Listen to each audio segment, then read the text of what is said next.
त्यामुळे आज ज्यांना मिळाली ते खुश झाले, ज्यांना नाही मिळाली त्यांना पुढे नंतर खुश होतील.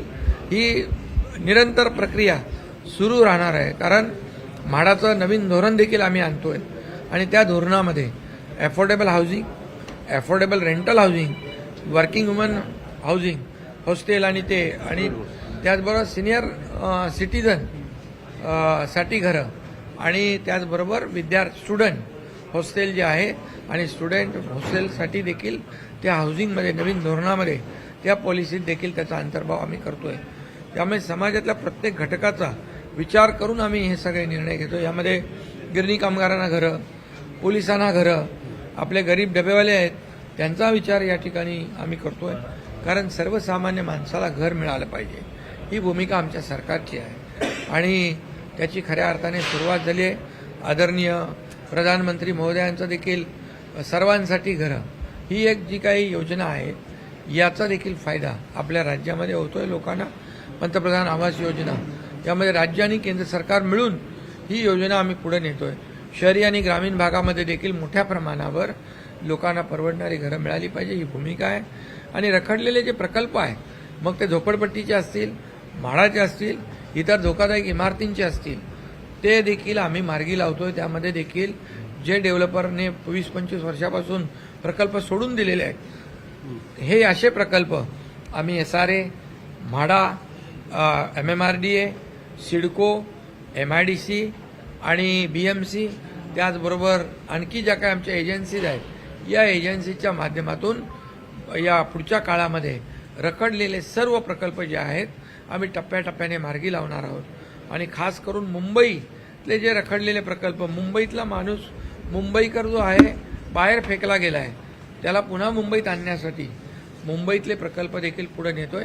आणि मुंबई, ठाणे, पुणे एवढंच नाही तर संपूर्ण राज्यभरामध्ये ही पॉलिसी जी आहे आम्ही राबवतोय. आशियातलं सगळ्यात मोठं क्लस्टर आपण मंजूर केलेलं आज ठाण्यामध्ये त्याचं काम सुरू झालेलं आहे.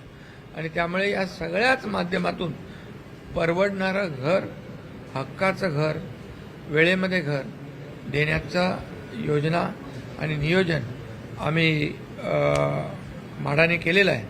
आणि त्यामुळे मी मगाशीच म्हाडाच्या टीमला सांगितलं आहे की आपल्यावर जो विश्वास लोकांनी दाखवलेला आहे तो विश्वास कायम टिकवण्यासाठी आपल्याला घराच्या क्वालिटीकडे, घराच्या घर देण्याच्या वेळेमध्ये आणि त्याचबरोबर घर देण्याची जी प्रक्रिया आहे, ट्रान्सपरन्सी जी आहे, जो पारदर्शकता आहे याच्यामध्ये अर्ज केल्यापासून तर घराचं अलॉटमेंट होईपर्यंत संपूर्ण प्रक्रिया जी आहे ऑनलाईन आहे. आणि त्यामुळे कोणीही ह्याच्यामध्ये फसवाफसवी करू शकत नाही.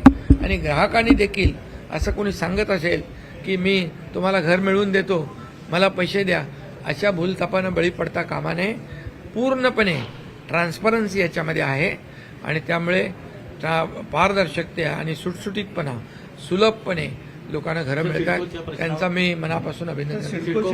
जी घरं आहेत त्याच्या देखील किमतींचा प्रश्न आहे. अनेकांना ते किमती परवडणारी घरं नसल्यास त्या बाबतीत देखील ते जे काही योजना आहेत, जे प्रकल्प आहेत त्यांना मी तपासून घेईन आणि शेवटी हक्काचं घर देताना ते परवडलं पाहिजे लोकांना याचा देखील विचार सरकार नक्की करेल. सिडकोचे अध्यक्ष कोण होईल नवीन काय संजय शिरसाटानंतर नाही, काम तर सुरू आहे ना आपलं, सिडकोचं काम सुरू आहे. झोपडपट्टी मुक्त यंदा शहर बसणार. झोपडपट्टी मुक्त शहरं जी आहेत ही झाली पाहिजे यासाठीच आपण या सर्व एजन्सी ज्या आमच्या आहेत यांना आम्ही एकत्र घेऊन त्यांना जे टप्प्याटप्प्याने त्यांना काही प्रकल्प दिले तर ते शेवटी त्या स्ट्रॉंग एजन्सी आहेत, कॅपेबल आहेत आणि त्यामुळे लोकांची गैरसोय होणार नाही, लोकांना वेळेत घरं मिळतील.